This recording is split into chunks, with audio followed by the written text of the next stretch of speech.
7h42, nous recevons celui que nous avons l'habitude d'appeler affectueusement un peu taquin aujourd'hui, mais quand même un trésor national vivant. Bonjour Pierre Nora. Bonjour Marc Poinchet. Vous êtes académicien, bien sûr, on le sait, historien, travailleur intellectuel. Un jour vous avez dit, ça nous plaît beaucoup cette formule, que le travail intellectuel est un service public. Comment vous démentir ici, bien sûr, sur France Culture. Alors vous savez, et vous l'aurez remarqué, c'est aujourd'hui que débute la visite officielle du président de la République en Algérie et qui se poursuit pendant 2 jours jusqu'à demain. 2 jours donc pour un voyage aux enjeux, dit-on, historiques, symboliques et commerciaux importants, alors que s'achève l'année du cinquantenaire de l'indépendance de l'Algérie. Une visite où il est question du futur des relations de nos 2 pays, voire même d'une relance de la coopération économique, mais où la question du passé n'en finit pas comme un couvercle de soupière de trabahuter et de revenir. Voilà, François Hollande saura-t-il donc impulser les nouvelles relations davantage tournées vers l'avenir que vers le passé? Comment le faire sans occulter l'idée que les mémoires ne sont pas encore apaisées? Bref, voilà toutes les questions que l'on a envie de vous poser ce matin, d'autant que le couvercle, vous avez une manière bien à vous de le soulever, vous publiez dans une nouvelle édition un livre qui a été notamment impulsé à l'époque par Christian Bourgois, Français d'Algérie, paru en 61, un moment crucial, dites-vous, au moment le plus dramatique et incertain de la guerre d'Algérie, au lendemain du référendum sur l'autodétermination, et puis à la veille de l'insurrection du carteron de généraux décidés à tout pour conserver l'Algérie française.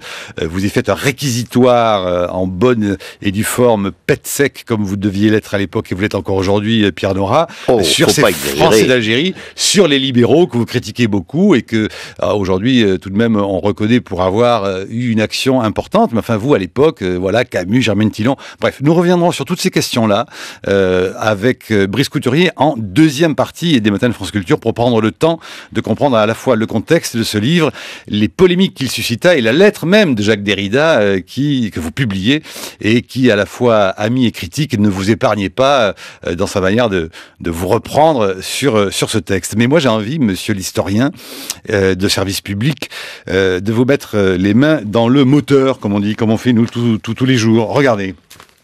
Oui. Que faut-il choisir? Quoi non? 2 aujourd'hui. Oui. Libération, France-Algérie. La dictature de la mémoire, François Hollande arrive dans un pays qui entretient des relations compliquées avec son ancien colonisateur. Libération. Oui. Le Parisien. France-Algérie, l'heure du business. Oui. Le président Hollande sera aujourd'hui en Algérie pour 2 jours. Échanges commerciaux en vue entre les 2 pays qui seront au cœur des discussions. Qu'est-ce qui est donc au cœur des discussions? Le couvercle de la mémoire ou le pchit du business, Pierre Nora? Les 2, mon colonel. Merci Pierre Nora, et c'était les Matins de France Culture. Alors, non, alors comment c'est typique ça quand même, c'est vraiment typique de ce que l'on vit. Oui, c'est vrai, mais les deux sont vrais. Qu'est-ce que vous voulez? C'est pas une réponse de Normand. Il est vrai que Hollande entretient des rapports assez particuliers avec l'Algérie, d'abord familialement puisque son père était d'Algérie française, qu'ensuite, si mes souvenirs sont bons, il a fait son stage d'ENA en Algérie, qu'il a fait partie de la génération, malgré tout, qui a vécu la guerre d'Algérie. Donc, pour toute cette génération, qui est aussi un peu la mienne, bien qu'il soit beaucoup plus jeune que moi, la guerre d'Algérie reste quelque chose de très présent, l'affaire algérienne reste très présente. Donc, je crois qu'il entretient. Puis, il a les 2 précédents du voyage de Chirac, et du voyage de Sarkozy, et puis il a le cinquantenaire de l'indépendance, il a une nouvelle génération dans les 2 pays, tout cela fait une conjoncture qui lui dicte une sorte de chapitre nouveau des relations franco-algériennes, qui ont été, rappelez-vous, récemment empoisonnées et il y a en 2005 par cette tentative de loi sur la colonisation qui faisait un hommage au fait à l'armée française et à la colonisation française en Algérie, que grâce à Dieu, Jacques Chirac avait empêché d'être complètement nocive en lui retirant l'article 4 qui faisait au manuel scolaire l'obligation c'est ça, l'obligation de rendre à l'armée un hommage et de présenter l'action coloniale de la France comme très positive. Tout cela avait envenimé les rapports avec l'Algérie qui, si mes souvenirs sont bons, avait menacé de criminaliser toute la colonisation française, mesure qui a été heureusement suspendue, et puis aussi parce que le ministère des Affaires étrangères avait, je crois, commencé à sortir l'affaire des moines de Tibérine, qui disculpait les islamistes d'avoir tué les moines de Tibérine, mais qui mettait le grief sur l'aviation et l'armée algérienne. Et je crois que le Bouteflika avait menacé, si les Français allaient jusque-là, de laisser passer au Parlement la loi qui criminalisait le passé colonial algérien. Et du coup, on ne signera jamais ce fameux traité d'amitié franco-algérien. Chirac devait signer un traité d'amitié. Cette affaire de Tibérine et de la loi de 2005 avait empoisonné les rapports.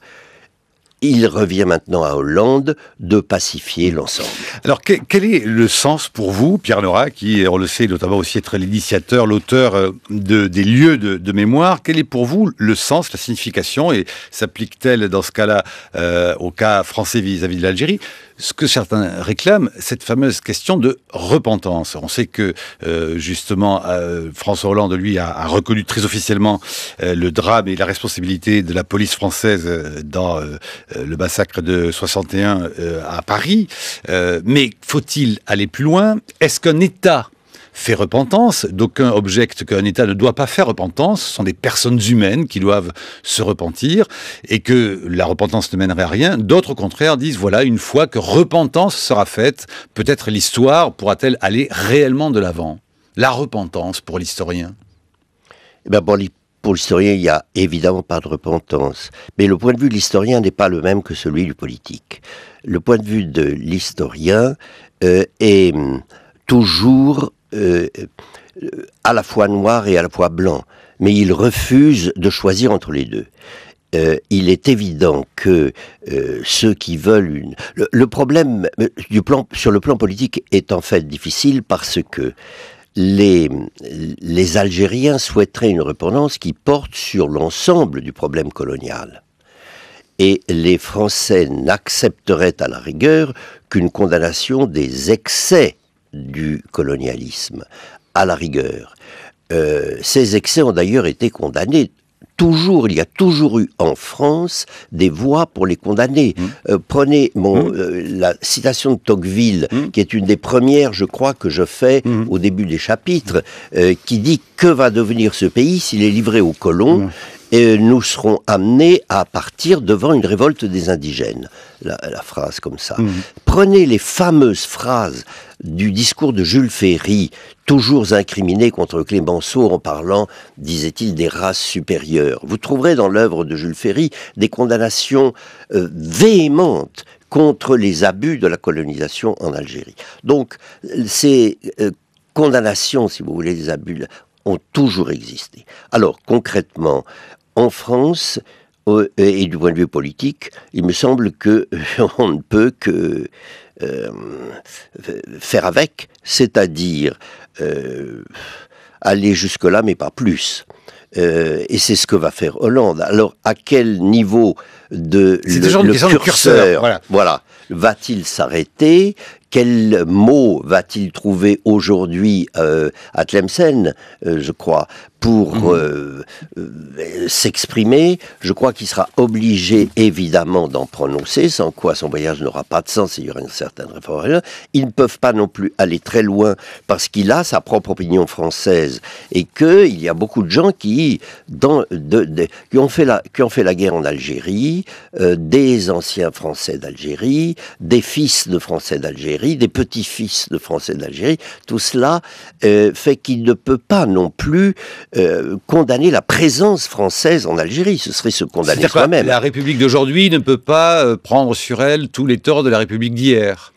Bon, c'est une évidence. Et puis en plus, oui, absolument. Mais il ne faut pas oublier deux choses. La situation de l'Algérie était pour la France extraordinairement spéciale, puisque c'était 3 départements français et en même temps une situation de fait qui était coloniale, mais que les Européens d'Algérie niaient être colonial. Donc ils vivaient dans une sorte de dénégation coloniale, c'était à la fois les deux. Et c'est ce qui fait la spécificité absolue de la situation algérienne. Très peu de colonies ont connu un peuplement aussi nombreux que était le peuplement français en Algérie. Et ceux qui l'ont connu ont généralement connu une fusion plus ou moins grande. Même les Portugais au Brésil, par exemple, ou les Espagnols dans l'Amérique latine, ont connu une certaine forme de symbiose, de fusion, de mariage mixte, de descendance commune avec les anciens colonisateurs et les populations autonomes.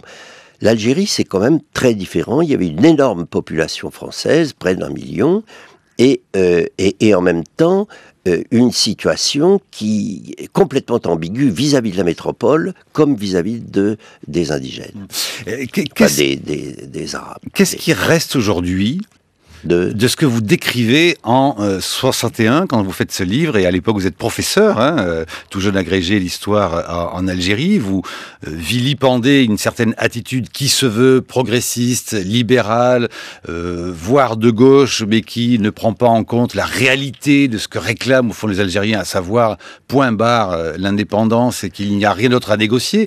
Et ces Français d'Algérie que vous décrivez avec aussi vertement, est-ce que vous pensez qu'il en reste quelque chose au fond de cela et qui rend la tâche tout de même un peu compliquée dans le regard que l'on a sur l'Algérie? Oui, bien sûr, cette situation algérienne... Sinon, on s'est dit que vous n'auriez pas republié ce livre comme ça. Oui. Non, écoutez, ce livre a été un mélange de choses vues sur place et d'analyse historique en profondeur. Ça a été la première tentative peut-être d'une explication du temps présent, d'une histoire du temps présent à l'époque où on la faisait peu.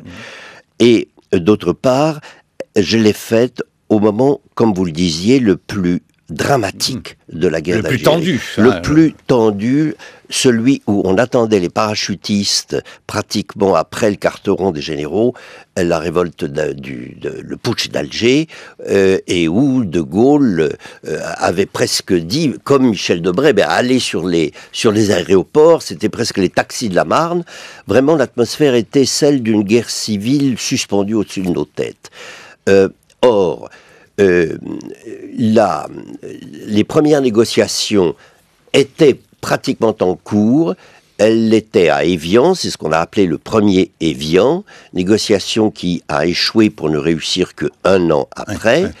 Et on était donc au nœud le plus fort. Or, au cœur de ce nœud, l'enjeu des deux côtés était la population française d'Algérie.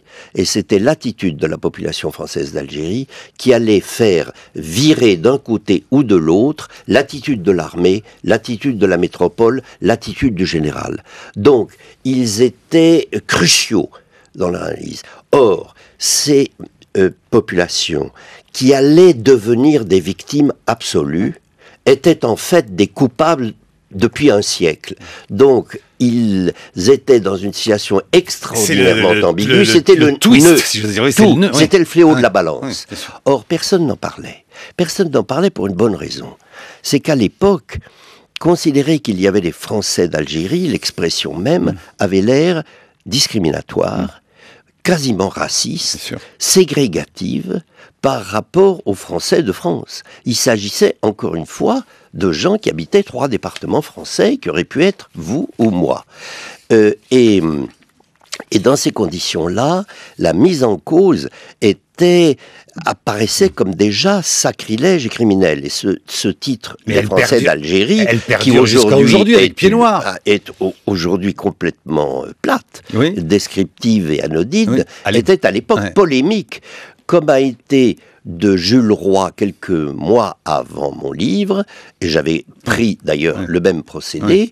Son livre, il l'avait intitulé « La guerre d'Algérie », titre paraissant aujourd'hui totalement plat, et qui à l'époque était dénonciateur et révélateur, parce qu'on ne parlait que des événements d'Algérie ou de l'insurrection en Algérie. Et se greffe sur toutes les questions que vous évoquez, nous y reviendrons en deuxième partie, les termes de Pied Noir, évidemment par exemple, ou même de harki, dont on connaît les fortunes complexes, notamment dans les débats et les polémiques. Et puis je note que si effectivement... Et problème, Marc Blanchet, pardonnez-moi de m'interrompre, qui n'est pas réglé aujourd'hui. Qui n'est pas réglé, bien sûr. Celui des Français d'Algérie peut l'être, et encore...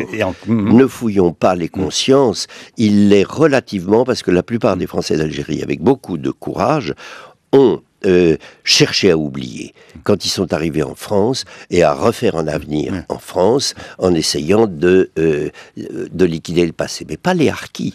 Et les harkis, par conséquent, restent un peu la pointe dans la conscience française. 8h17, bonjour Brice Couturier. Bonjour Marc Blanchet. Pensez-vous qu'il faudrait que le président de la République française prenne l'avion vers Alger aujourd'hui avec le livre de Pierre Nora, Les Français d'Algérie, publié chez Christian Bourgois? Je suis persuadé qu'il est dans ses bagages. Les Français d'Algérie comptent donc sur la France pour résoudre magiquement leur histoire, écriviez-vous Pierre Nora dans cet essai paru en mars 61 et opportunément réédité. Quelques semaines plus tôt, le peuple français convié par De Gaulle à se prononcer par référendum avait plébiscité à une large majorité la solution de l'autodétermination. 75% de oui le 8 janvier 61. Et l'année suivante, il devait approuver plus massivement encore à 90% les accords d'Évian par lesquels la France refermait enfin une aventure ouverte en 1830.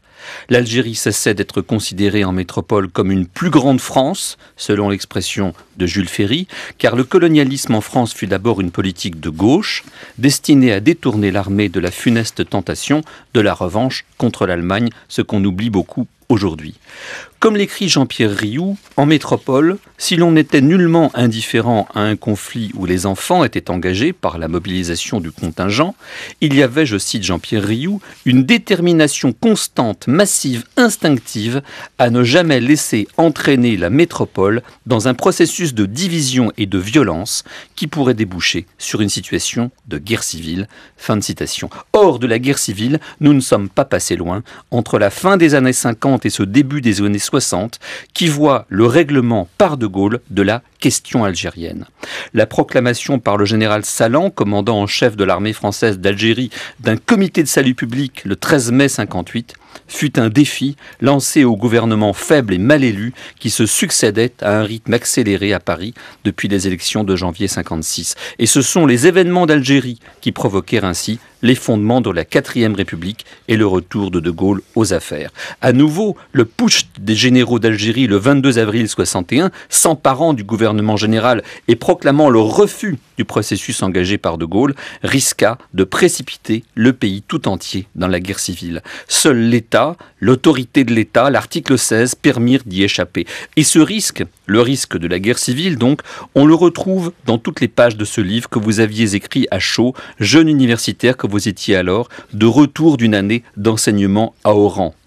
Vous étiez sévère envers les Pieds Noirs, les décriviez comme un peuple frappé, je vous cite à plusieurs reprises, d'irréalisme, je cite encore, bercé dans son infantilisme politique, ayant toujours pratiqué une fuite devant l'histoire qui ne pouvait que se terminer tragiquement lorsque l'histoire le rattrape. Dans la mesure où, je vous cite, l'unique force dont disposent les Français d'Algérie est ce que la métropole ne leur a jamais marchandé, la souveraineté française, vous préconisiez qu'on coupe ce cordon ombilical et qu'on les laisse se débrouiller avec une majorité arabo-berbère qu'ils avaient maintenue dans l'infériorité politique et sociale.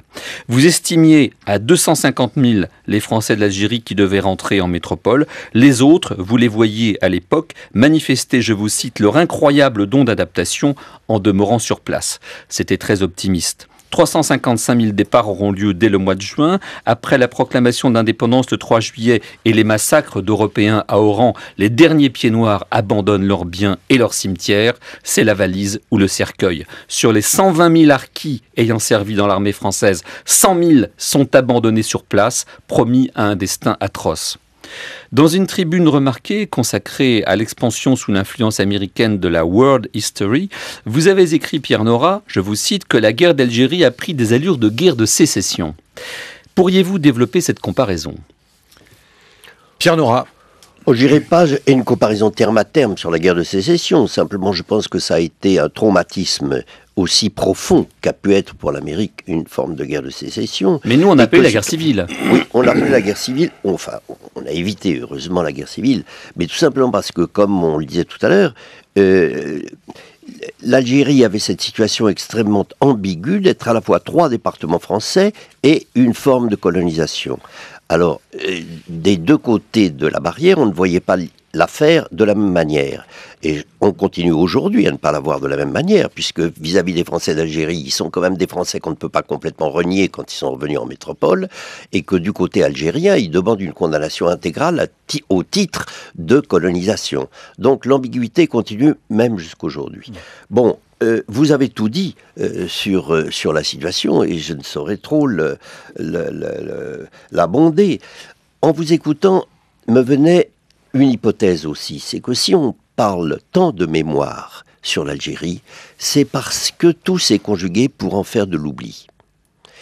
Juste après 62, après la fin des accords d'Évian, il y a eu une sorte d'accord général sur le silence. Des deux côtés. Des deux côtés.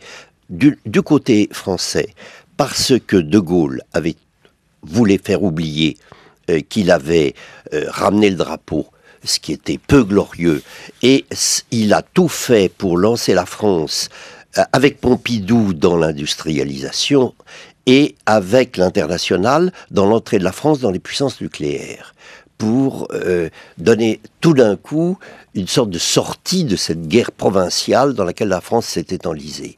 Les Français d'Algérie eux-mêmes, dans un premier temps, quand ils sont revenus dans cette panique, et je redirai un mot de ma fin et de 250 000 si vous voulez bien, votre optimisme, de mon soi-disant optimisme.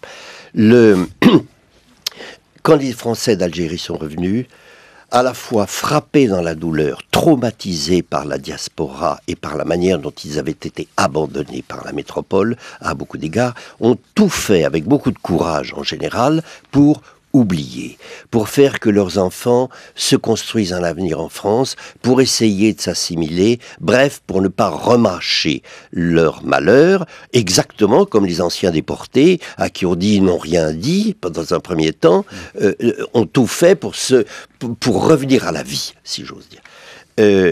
Alors, l'armée a été tellement, je dirais, brimée, humiliée dans ses cadres supérieurs, tellement traumatisés par le démenti que la nation tout entière leur avait infligé, alors qu'ils avaient le sentiment légitime d'être le sanctuaire de la fidélité nationale aux promesses locales qu'on avait faites. Et d'avoir été compris.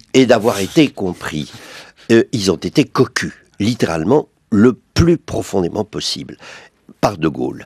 Dans ces conditions, tout a été fait pour qu'une sorte de chape de plomb d'oubli s'abatte sur la guerre d'Algérie. C'est ce qu'on oublie toujours en parlant du traumatisme de la mémoire.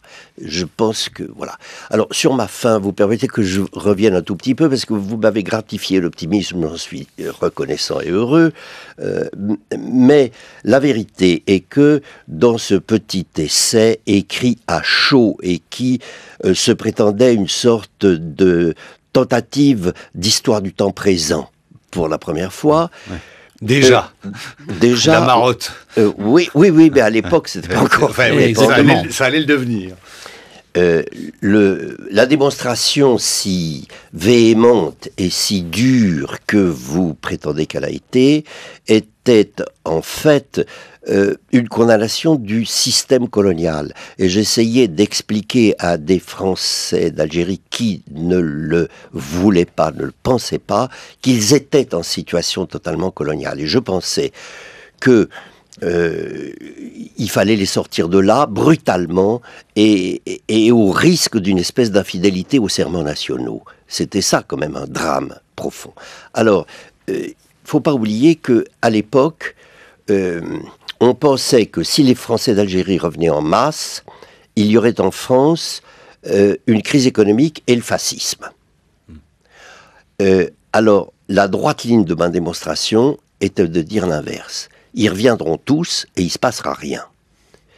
Vous disiez pas ils reviendront tous. Non, justement. Vous disiez 250 000 reviendront sur 1 million. Permettez-moi justement de le dire.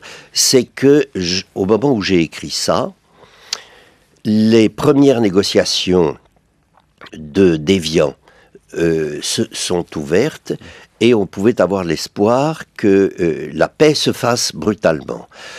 J'ai eu l'occasion de montrer mon petit livre, c'était le premier livre que je faisais, à un augure qui était à l'époque Jean Daniel, et qui était grand reporter. C'était la grande conscience de gauche, exploratrice de l'affaire algérienne, d'autant qu'il était lui-même français d'Algérie.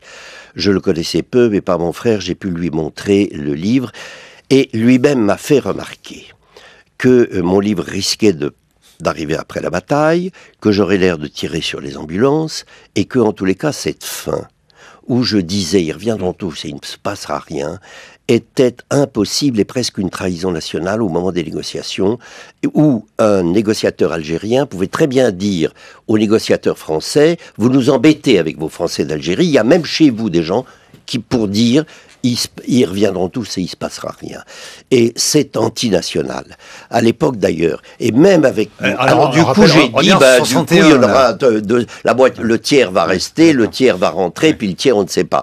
Et ça n'a pas empêché des gens comme Raymond Aron, en me serrant la main après avoir lu le livre, de me dire 18% pour l'écrivain, 0 pour le citoyen. Parce qu'à l'époque, la violence avec laquelle je parlais de la situation des Français d'Algérie et la mise en cause surtout de ces libéraux qui avaient été l'honneur de la colonisation, comme Camus évidemment, Germaine Thillaud, qui n'avait pas été une pied noir, mais qui avait été très proche de tout ça et qui était un visage littéralement de madone de la nation. De conscience de la nation, très républicaine. Très républicaine. Sa thèse à l'époque était qu'on ne pourrait donner l'indépendance à on ne pourrait. Personne ne parlait vraiment d'indépendance, d'une libéralisation du système algérien, que le jour où on aurait haussé le niveau économique de ces populations. Et ça a été l'inspiration de ce qu'on a appelé le plan de Constantine, que De Gaulle avait dans un premier temps proposé. Et ma charge contre les libéraux n'était pas du tout morale, au contraire, je leur fais hommage, mais leur heure était passée. On ne pouvait plus savoir. D'ailleurs, qu'est-ce que c'était que le libéralisme en Algérie? C'était deux choses qui étaient assez contradictoires. On ne savait pas si ça consistait à les assimiler davantage, les Algériens, ou au contraire à les libéraliser et à leur donner de l'autonomie davantage. Parce qu'il ne faut pas oublier, et Rioux le dit, et vous l'avez dit, Brice Couturier tout à l'heure, c'est la gauche. On a tendance à croire que le conflit algérien est un conflit droite-gauche. Alors attendez, je vous cite parce que cette phrase, voilà, vous dites, il est infiniment probable que l'Algérie future, pour ou contre laquelle ils n'auront rien fait, les fameux libéraux, de leur aura nulle reconnaissance de leurs bons sentiments et qu'hier gauche inutile de l'Algérie française, ils seront demain la droite inutile d'une Algérie arabe. Mais c'est bien écrit, en tous les cas. Oh, écoutez, mais ça va, vous n'allez pas vous faire autocongratuler en plus, Pierre. Non, mais attendez, laissez-moi dire l'essentiel. Il est évident que ça suscite d'énormes polémiques quand on écrit quelque chose comme ça à cette époque-là. Oui, c'est vrai. Mais il ne faut pas oublier le fond du problème, qui est aujourd'hui pas si facile à comprendre. C'est qu'on a tendance à croire que l'Algérie française, c'est colonisation contre non-colonisation, c'est-à-dire la droite contre la gauche. Eh bien, ça l'était pas vraiment comme ça que le problème se posait. C'était une certaine gauche contre une autre gauche.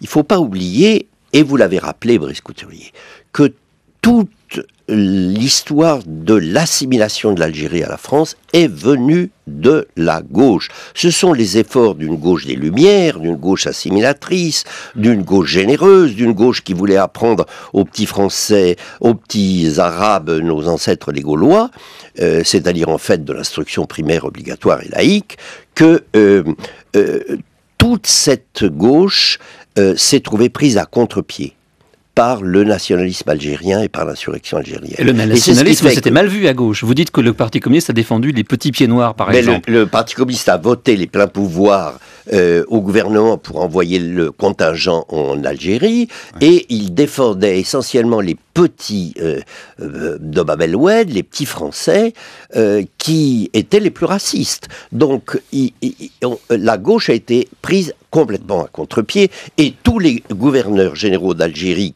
libéraux qui ont été envoyés comme Soustelle, comme Lacoste, ont été les pires répresseurs très vite, parce qu'ils ont été scandalisés par l'horreur du nationalisme algérien et des félagas. Donc, il a fallu que le sucre fonde, que la gauche se convertisse très lentement à cette idée d'une indépendance algérienne. Et devant cette lenteur, des gens comme moi, des jeunes gens, si j'ose dire, comme moi, et comme Derrida, dont je voudrais qu'on parle un peu, étaient violemment opposés. Et c'est ce qui a fait que, je crois, la guerre d'Algérie, au-delà de ses aspects militaires, politiques et diplomatiques, a été essentiellement une guerre intellectuelle et morale. Et guerre intellectuelle et morale, d'un mot aussi, il faut préciser, gauche contre gauche, mais aussi droite contre droite. Rappelons les articles de François Mauriac, qui, lui, s'est vertué à penser contre son camp sur les questions, justement, alors du nationalisme français, de la volonté de garder ces 3 départements français, et comment Mauriac, lui aussi, dans son propre camp, allait à rebrousse-poil. Donc, il y avait des rebrousse-poils à rebrousse-poil. Exactement. Tout le temps. Alors, Hubert Bertas, vous êtes... Est-ce que cette guerre intellectuelle et morale, et qui dure encore, quelque part, est-ce qu'elle n'oublie pas les hommes, les femmes, les gens, le temps présent? Je vais expliciter ma question. Moi, ce qui me frappe, c'est que quand on parle d'Algérie, on dit qu'il y a un tabou en permanence, et on se bat à propos du tabou de la mémoire. C'est-à-dire que la guerre ne serait pas reconnue. Je voudrais bien savoir si quelqu'un, en France, parmi ceux qui nous écoutent, ignorent encore qu'il y a eu une guerre avec un G, grand G, etc., qu'on s'est entretué, qu'on s'est entre-massacré. Or, il semble qu'il y ait encore des choses à dire. Est-ce qu'il n'y a pas un autre tabou? Le vrai tabou, c'est que, officiellement, nous n'avons jamais vécu ensemble, parce que les communautés étaient séparées, parce que nous nous sommes séparés ensuite, en 1962, dans les conditions qu'on sait. Or, la réalité, c'est que non seulement nous avons vécu, mais que nous continuons à vivre ensemble, et que cette réalité-là, au fond, on en parle ou peu, ou on n'arrive pas à en parler. Allez vous promener à Marseille, et si Marseille ne ressemble pas à Alger, si la France n'est pas algérienne, si ces peuples ont réussi à se séparer, comme on dit qu'ils se sont séparés officiellement, eh bien c'est que la France n'a pas de problème avec son Algérie, et que l'Algérie n'a pas de problème avec sa France. Est-ce que je suis clair dans ce que je vous oppose là? Et je précise que l'homme qui vous pose cette question a écrit un roman qui résume tout cela, enfin qui dit tout cela, qui s'appelle La petite fille qui venait d'Alger, Hubert Bertas. Alors Pierre Nora. Non, je pense que justement, si on parle de tout cela, c'est qu'il y a eu une symbiose très forte et très complexe entre la France et l'Algérie. Elle a eu lieu pendant 130 ans en Algérie, et que même en Algérie, pendant cette période de colonisation, il y avait un mélange selon d'abord les villes étaient très françaises, mais dans les campagnes et très souvent une sorte de haine-amour, d'attachement difficile. Vous voulez dire de vivre ensemble? De vivre ensemble. Oui, mais ce vivre ensemble n'est pas reconnu. Non. Officiellement, ces populations ont toujours été séparées, et l'indépendance a fait qu'elles continuent, et que si on regarde la façon dont la France et l'Algérie se parlent, on a deux peuples séparés, deux États, de chaque côté de la Méditerranée. C'est faux, ils sont mélangés. Enfin, les États sont pas tout à fait Non, pas les États, pas les États. Non, vous avez raison. Les États font partie de la guerre intellectuelle et morale. Et les échanges culturels sont extraordinaires. Vous me rappelez quelque chose, M. Hubertin, c'est qu'au moment où la guerre d'Algérie a commencé, alors que beaucoup de gens n'avaient jamais entendu parler de l'Algérie, tout d'un coup, tout le monde s'est découvert un cousin germain en Algérie, un grand-père qui est né en Algérie, un peu comme quand vous vous promenez à Venise sur les, dans les rues, vous n'avez pas l'impression qu'il y a tellement de canaux, et quand vous êtes sur les canaux, vous avez l'impression qu'il n'y a plus que des canaux. Eh bien, là, tout d'un coup, on s'est découvert, mais tous liés à l'Algérie, on ne savait plus comment, alors qu'on n'y avait jamais pensé. Eh bien, aujourd'hui aussi, ben, enfin, écoutez, il faut quand même pas non plus exagérer, d'abord parce que c'est pas les mêmes qui sont en Algérie pendant 130 ans et les Algériens qui sont en France depuis le 62. Donc, il y a eu quand même une méchante inversion, si j'ose dire, du type de mariage. Caroline Iliachev. Oui, c'est tout à fait passionnant de vous écouter, mais je voudrais dire un mot du livre. Parce que on en parle quand même pas mal du livre. Non, mais voilà, parce que le livre, c'est pas seulement ce que vous avez écrit à l'époque, vous l'avez entouré, et c'est au moins aussi passionnant. D'une part, d'un document de Jacques Derrida, lettre qu'il vous a, enfin, très très longue lettre qu'il vous a envoyée à l'époque. Mon cher Nora, quand ça commence comme ça. Qui est assez désopilante, je dois dire, parce que il vous couvre d'éloges au début, et ensuite, bon, ça part, c'est très affectif, parce que c'est pas quelque chose qu'il voulait publier, d'après ce que j'ai compris, donc c'est très affectif et absolument passionnant. Et vous ajoutez les critiques qui ont été faites à l'époque, et on se dit... C'est quand même formidable. C'était votre premier livre. Vous n'étiez absolument pas connu. Et les gens les plus connus ont fait des critiques remarquables. Et en particulier Germaine Tillon, qui est attaquée, fait une critique d'une générosité extraordinaire. Oui. Et ça ajoute énormément à ce livre. Et on se dit, mais quand même à l'époque, alors je ne sais pas s'il faut le regretter ou quoi, je veux dire, quand un livre comme ça sortait, eh bien, les plus grands journalistes et intellectuels de l'époque se donnaient la peine, non seulement de vous lire, mais de vous critiquer à la fois avec une générosité et en même temps une acuité que, voilà, je ne retrouve pas beaucoup aujourd'hui. Donc, je voulais dire parce que c'est un ensemble, ce livre. C'est pas seulement ce que vous avez. Il est inscrit dans l'époque et il y a tout ce qu'on disait à l'époque. Vous voulez dire que c'est formidable. Je vous suis reconnaissant de dire ça, Caroline Iliachev, parce que, en effet, Hélène Sixou m'a mis un petit mot pour me dire c'est une symphonie à plusieurs voix. Et en effet, ce qui a motivé la réédition de ce livre, c'est la découverte dans mes propres archives d'une lettre que j'avais reçue 15 jours, un mois après, et juste après la publication en 61, et juste la semaine du putsch algérien, c'est-à-dire dans une atmosphère effervescente de quasi-guerre civile, une lettre de 52 pages de mon ancien condisciple, de mon ancien copain de Cagnes, de préparation à l'école normale, Jacques Derrida, à côté de qui j'avais été, et avec lequel j'avais continué à avoir une camaraderie, une amitié. J'étais même allé le voir d'Oran à Alger. C'est lui qui m'a fait visiter Bab el-Oued. Eh bien, et cette lettre est à la fois, comme vous le dites, chaleureuse, enthousiaste, flatteuse, et très blessé, très critique, très violent. Il faut dire que ce qui donne son importance historique à ce texte, c'est que Derrida ne s'est jamais exprimé ailleurs sur l'Algérie, où il est né, sur son rapport à la guerre d'Algérie, à laquelle il a participé, et sur sa douleur algérienne, d'une certaine façon. Alors évidemment, il s'est senti concerné. Il se sent visé. Il se sent visé clairement. Blessé, visé. Et au fond, on a fait un dialogue d'anciens cagneux, d'anciens amis qui ne sont pas de la même rive de la Méditerranée, qui sont tous les deux et partagent cette colère de la gauche, de gens de gauche, s'en prenant à la gauche de n'avoir pas résolu le problème algérien plus tôt, et donc cette espèce de dissidence morale par rapport à la vie politique, qui a fait de nous des politiques engagés, si j'ose dire, par sentiment de colère. Donc on partage beaucoup de choses, et en même temps beaucoup de choses nous divisent, et ce qui donne son importance à ce texte, c'est que secrètement, beaucoup des biographes de Derrida avaient prétendu que s'il était resté si silencieux pendant toute cette affaire sur l'Algérie, c'est qu'au fond, comme beaucoup de juifs d'Algérie, il était un peu ouaes sur les bords et n'osait pas le dire.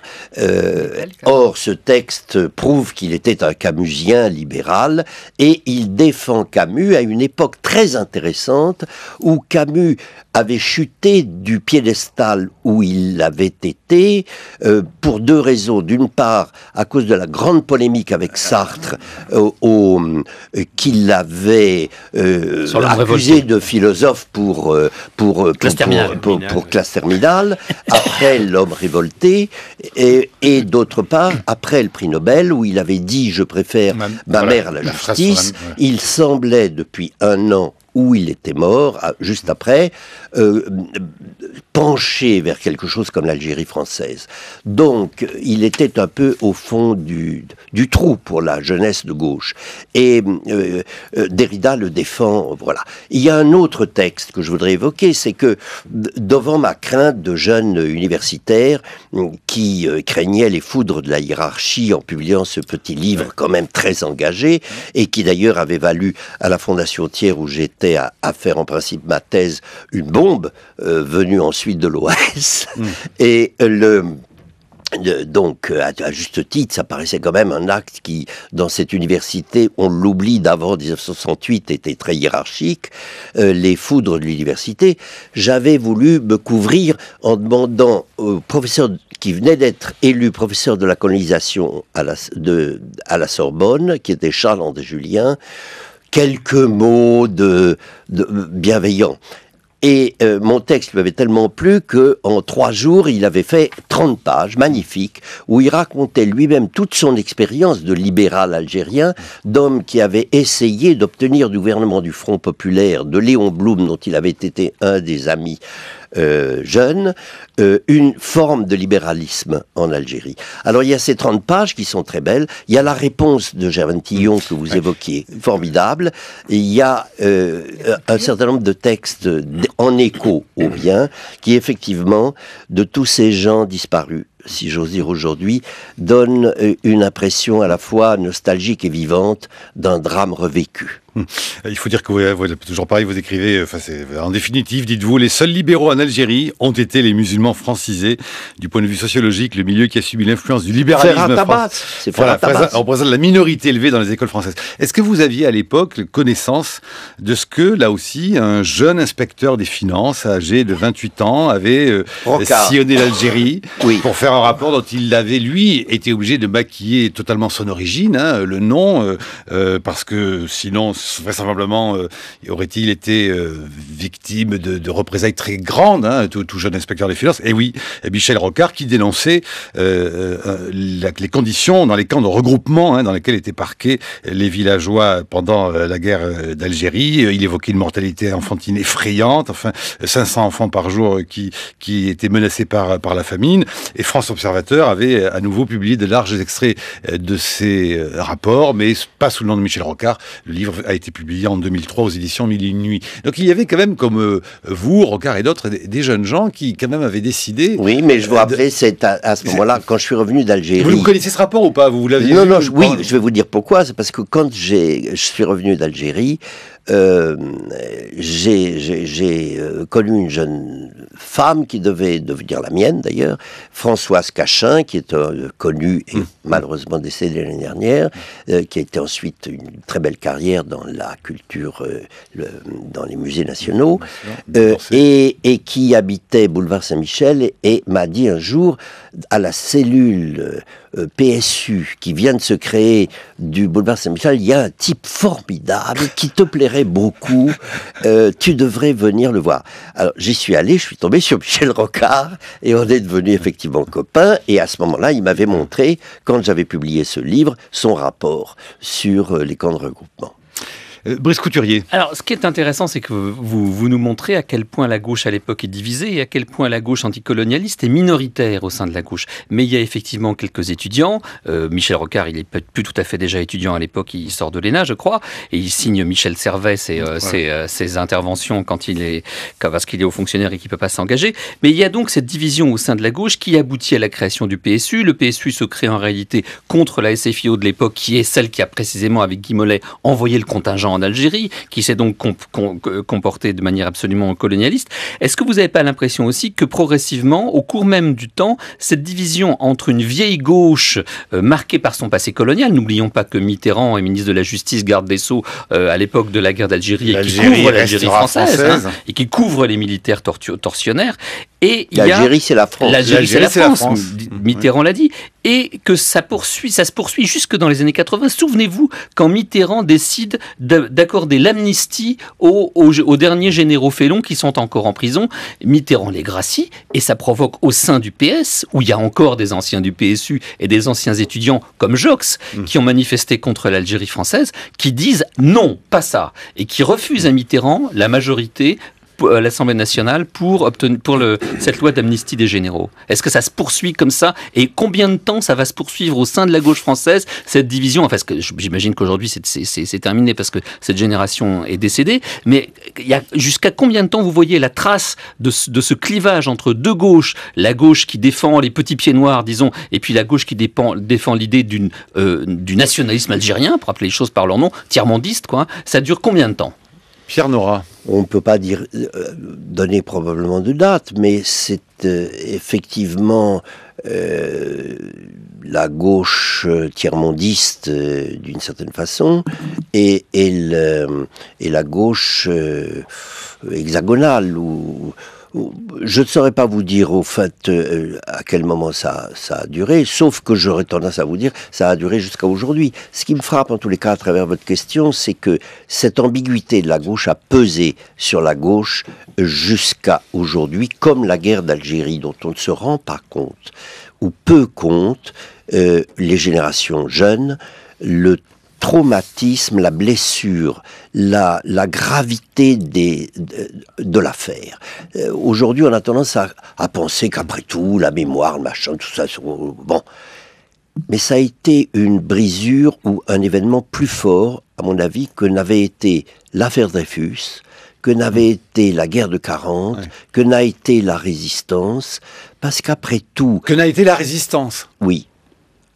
Je pense que la défaite de 40, ça a créé une rupture dans l'histoire de la France énorme.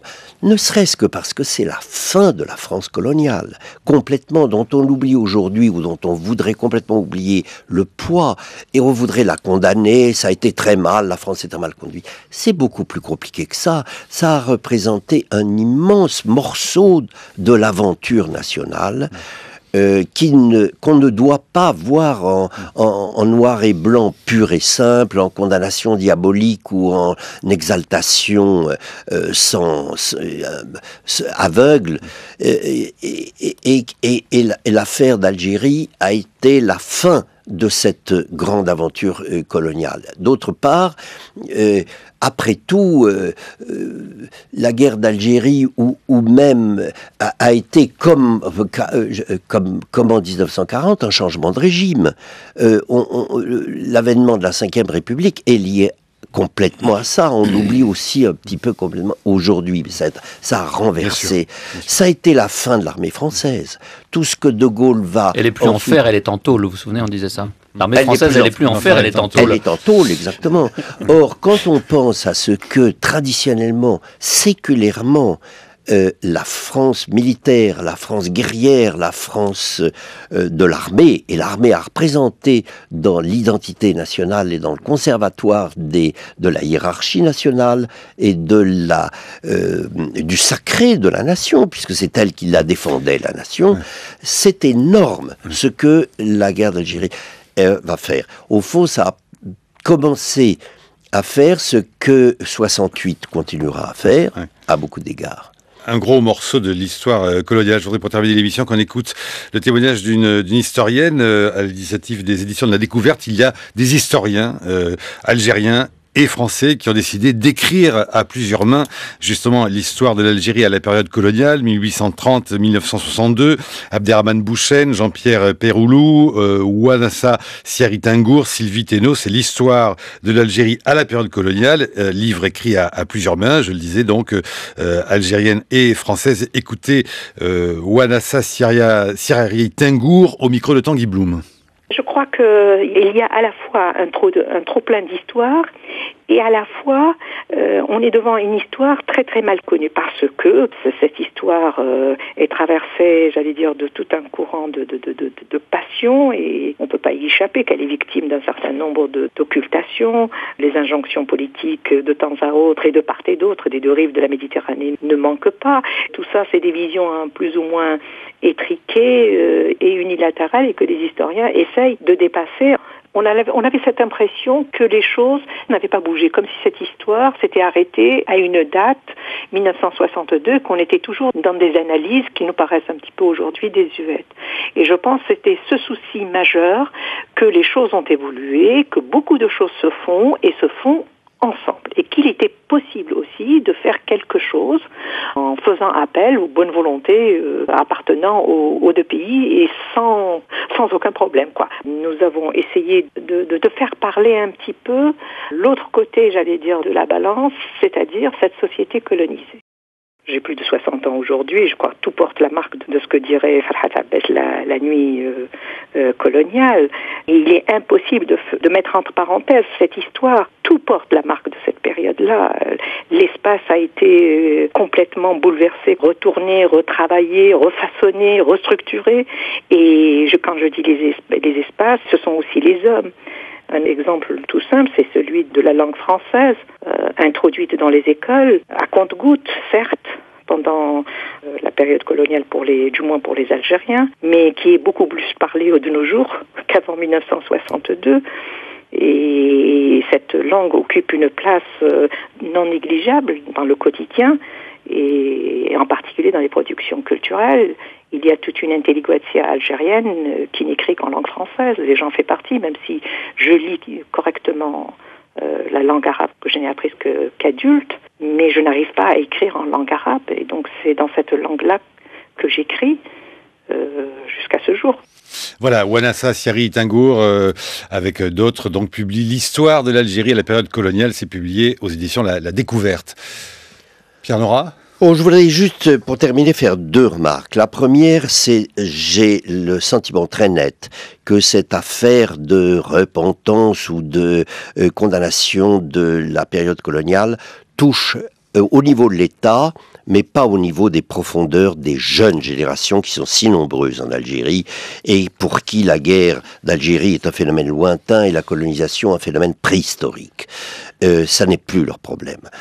Et on le lit des deux côtés de la Méditerranée. Pardon, si on regarde sur le net El Watan ou le quotidien d'Oran, il y a aussi beaucoup d'articles qui disent cela. Est-ce qu'il faut vraiment, de l'autre côté aussi, exiger une repentance que certains exigent, d'autres disent que non, qu'il faut peut-être juste un article intéressant que je n'ai plus là sous les yeux de El Watan disant il faudrait peut-être juste que la France finalement, sans repentance aucune, mais dise qu'elle a un peu trompé son idéal de la France des Lumières en réifiant une population comme elle l'a fait avec le peuple algérien. Voilà. Et puis passons à autre chose, disent certains, Pierre Nora. Voilà. Et la deuxième chose, c'est que ceux qui exigent au niveau le plus élevé du monde algérien la repentance ou la condamnation ou l'autocondamnation française devraient un peu songer à ouvrir leurs propres archives pour eux-mêmes faire leur propre histoire comme nous avons cherché nous-mêmes à faire la leur.